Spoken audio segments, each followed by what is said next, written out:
Boa tarde, amigos. Aqui é Samuel Resplandes e a palavra de hoje está localizada no livro de Neemias, capítulo 5, do verso 13 ao verso 18, que diz: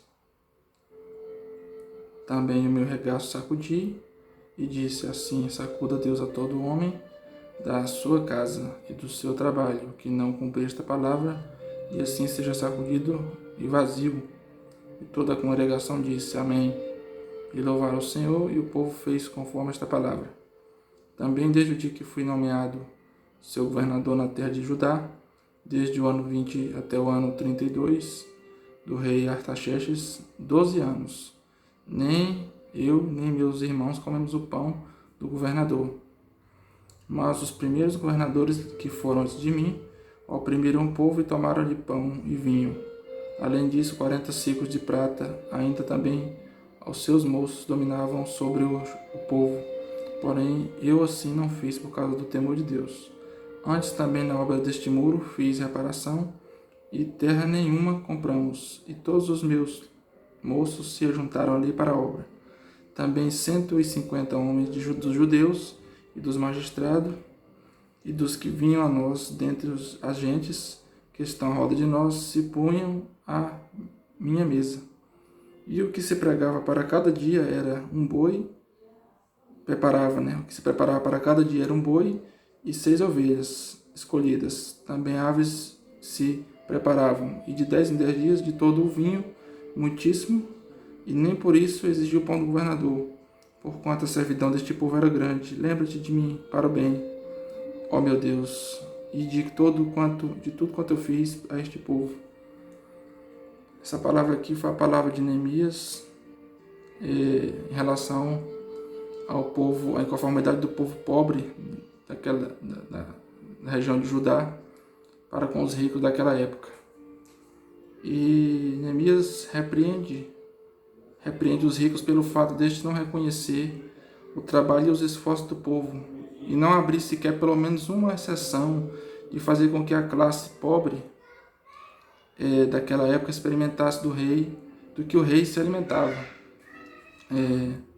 Ou seja, aqui fala detalhadamente a respeito das mordomias, a respeito de algum tipo de regalia, de algum tipo de, como é que eu posso dizer, de coisas privilegiosas que o rei tinha, né, na mão dele, que muitos tinham vontade de poder pelo menos experimentar e não tinham condições financeiras para isso. E quando a palavra fala aqui,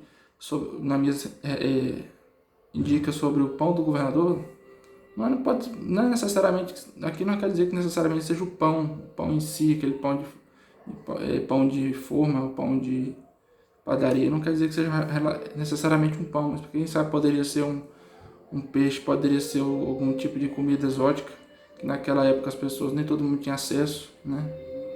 Não quer dizer que seja o pão em si, mas pode ser que seja o pão, né? Quem sabe se fosse até o pão, mas seria um pão, talvez um pão diferente dos outros pães tradicionais, né?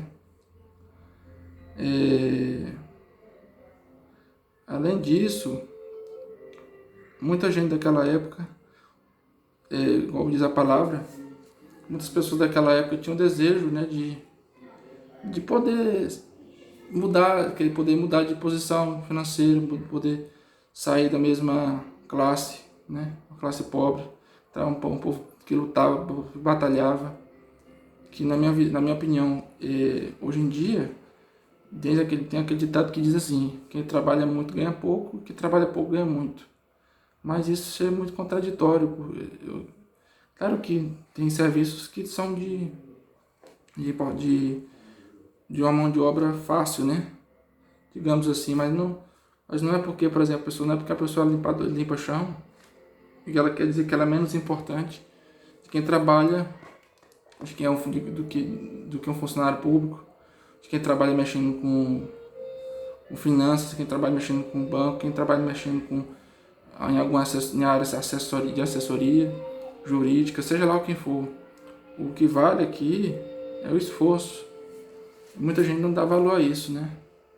Infelizmente no nosso país, no Brasil, não temos muita, a nossa mão de obra é muito grande e a remuneração é muito pouca, é muito fraca. Ou seja, para você ganhar dinheiro aqui, vamos supor, se fosse nos Estados Unidos, que é o país mais desenvolvido do planeta, se você ficar 10 anos trabalhando lá, no serviço, digamos, simples, você consegue alcançar um sucesso, dentro de 10 anos você consegue alcançar um patrimônio. E o desejo de uma vontade de realizar algo ou adquirir algum bem, e para que ele seja alcançado, é preciso traçar objetivos concretos e levar em conta diversas variáveis, como orçamento, tempo, pessoa, que isso está se retratando a respeito de sonhos e desejos, que isso também tem a ver com sonho e tem a ver com desejo. Esse povo de Judá que estava precisando estava querendo, né, experimentar do pão do governador, ou seja, do privilégio do governador, das manjares do governador, né? E qual a diferença do sonho, aliás, qual a diferença dos desejos para o sonho? O desejo é uma vontade de realizar algo, adquirir algum bem, e para que ele seja alcançado é preciso traçar o objetivo concreto e levar em conta diversas variáveis, como orçamento, tempo, pessoas, dentre outros. Já o sonho é algo muito mais completo e contínuo por toda a vida. Aí vem a pergunta, qual é o seu sonho? Todo mundo tem um sonho, né? Não, tem vários sonhos, né? Não existe um sonho, claro que o principal de um sonho, o maior sonho de todos, o principal deles tem que ser a salvação, ou seja, a vida eterna. Isso não tem preço, não tem a coisa mais preciosa que um ser humano pode alcançar isso. Mas qual é o seu sonho? Quando eu falo sonho, é sonho terreno, né? Tem tantos sonhos que a gente tem, né, vontade de realizar, mas não tem mecanismo para isso. Eu, desde adolescente, por exemplo, eu tive sempre tive um sonho de participar de um festival, pelo menos um festival grande de rock, né? Um sonho meu, coisa minha, né? Não tem nada a ver com a palavra de Deus, eu sei que não tem nada a ver com o que Deus deseja para minha vida e com o que deseja para muitos outros. E por que existe algum tipo de sonho que Deus não realiza? Porque está escrito em Tiago, capítulo 4, do verso 2 ao verso 3, que diz o seguinte: cobiçais e nada tendes, matais e sois invejosos, e nada podeis alcançar. Combateis e guerreais e nada tendes, porque não pedis. E no verso 3 confirma dizendo o seguinte: pedis, vocês pedem, querendo dizer assim, que pedis e não recebeis, porque pedis mal, para gastardes em vossos deleites, ou seja, nas nossas próprias vontades. Deus, ele faz aquilo, Deus ele só faz aquilo, Deus só faz aquilo em duas hipóteses. Na primeira, Deus só faz aquilo que é para edificar a edificação espiritual de uma pessoa. E segundo, Deus só faz aquilo que é para que seja para o reino dele, prol do reino dele, né? Que não seja somente para abençoar somente uma pessoa, que não seja somente para que seja da vontade dele. Ele não faz coisas pela nossa vontade, não, e nem somente para agradar desejos carnais, no qual a maioria, né? A maioria tem vários tipos de desejos, né? Das mais variadas formas. Tem gente que acha que Deus é o mestre da lâmpada, né? Tem gente que fala assim, mas eu sirvo a Deus, eu posso pedir o que eu quiser para Ele, como diz na palavra dele, tudo que pedir dizer meu nome eu darei, mas tudo que pedir de acordo com a palavra dele. Vamos supor, igual eu aqui, eu tenho um desejo de um show de rock. Se eu quiser que esse sonho se realize, eu vou ter que me virar a minhas próprias forças. Deus não adianta eu ficar pedindo para Deus, me ajuda nisso aqui, porque com certeza, obviamente, Ele não vai querer ajudar, porque está fora do padrão, está fora isso não faz parte nem um pouco do que Ele trilhou para nós, não faz parte nem um pouco do que Ele traçou no caminho do nosso destino. Então isso, se a gente quer realizar um sonho que não tem a ver com as coisas de Deus, digamos assim, um sonho banal, digamos assim, mais banal, mas também que não seja para o reino de Deus, você vai ter que se virar, né? Você vai ter que correr atrás. Então, tem coisas que tem coisas, como eu falei, tem coisas que só Deus faz só quando o homem não. Esqueci de falar, tem coisas que Deus faz de acordo, só faz se for de acordo com a palavra dele, e aquele que o homem não pode fazer. Eu esqueci de citar, né? Eram duas partes. São essas as duas teses que eu falei, mas não lembrei na hora.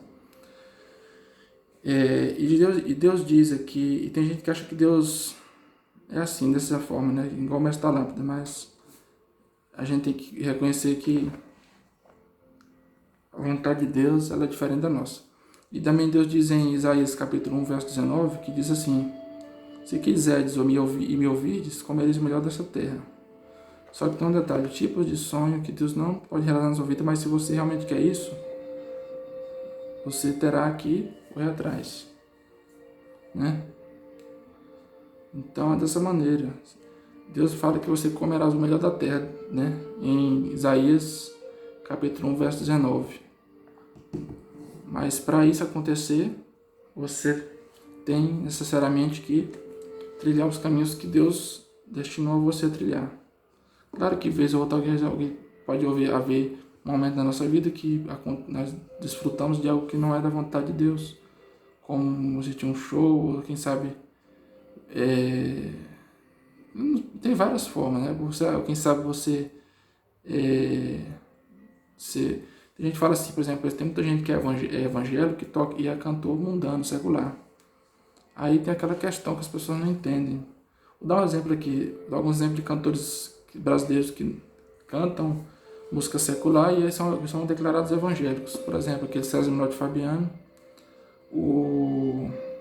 aquele cantor lá, o Eduardo Costa, né? E alguns outros. Tem muitos cantores e atrizes que são evangélicos. Aí muita gente fala assim, mas por que eles são evangélicos e cantam música secular? Por um simples detalhe, eles cantam porque a profissão deles é cantar. Eles vivem daquilo.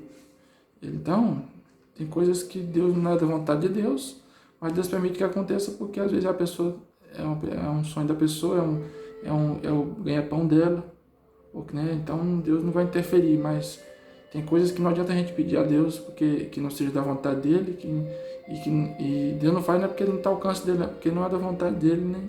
Ele não vai fazer o que é injusto para nossos deleites, igual a palavra dele fala. Ele faz aquilo que é para a edificação de uma pessoa e de mais pessoas, né? Da família, de forma geral. Então, pessoal, essa foi a minha palavra de hoje. Tenham todos uma boa tarde. Fique com Deus. Valeu, gente!